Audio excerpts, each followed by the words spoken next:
Cooking chicken kosha in the easiest and most delicious recipe. আজকে জুম্মাবার, আর জুম্মা হচ্ছে আমাদের সাপ্তাহিক ঈদ। আর সাপ্তাহিক ঈদে তো স্পেশাল কিছু করতেই হয়। আজকে করব অ্যারাবিক চিকেন কাবসা। চলুন শুরু করি। এখানে আমি 2টা বড় সাইজের পেঁয়াজ নিয়ে নিয়েছিলাম, আর গোটা গরম মশলা দিয়ে দেবো, এলাচ, দারচিনি, লং আর তেজপাতা। সাথে দিয়ে দিচ্ছি লেগ পিস 4টা। এখানে আমি শুকনা মশলা ব্যবহার করেছি। এখানে 1 চামচ করে দিয়েছি আমি হচ্ছে হলুদ আর গোলমরিচ, আর 1 টেবিল চামচ দিয়েছি হচ্ছে ধনিয়া, জিরা আর লাল মরিচ, মিষ্টি লাল মরিচের গুঁড়া। এখন সব কিছুকে আমি খুব ভালো করে কষাবো অল্প অল্প করে পানি দিয়ে। আসলে অনলাইনে সব কিছু দেখানো সম্ভব হয় না, আমি অফলাইনে কিন্তু অনেকক্ষণ কষিয়েছিলাম। কষানো হয়ে গেছে। এখানে আমি ছোট সাইজের 2টা রসুন থেতানো দিয়ে দিলাম, আর 1 টেবিল চামচ লবণ। আবারও আমি চিকেনটাকে খুব ভালো করে কষিয়ে নিব।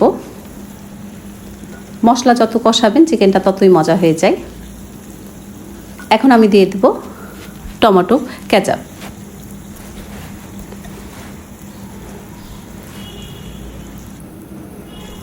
সাথে দিয়ে দিচ্ছি একটা টমেটো কুচি।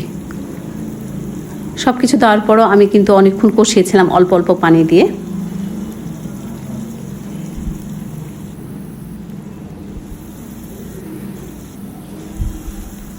দেখুন কষানো হয়ে গেছে।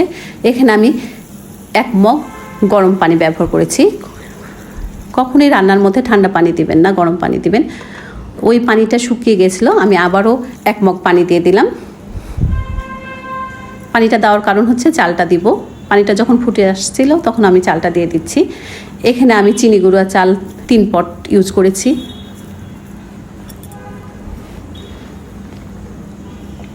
চালটা ফুটে গেছে। এখন আমি দিলাম ক্যাপসিকাম আর লাল আর কাঁচা মরিচ।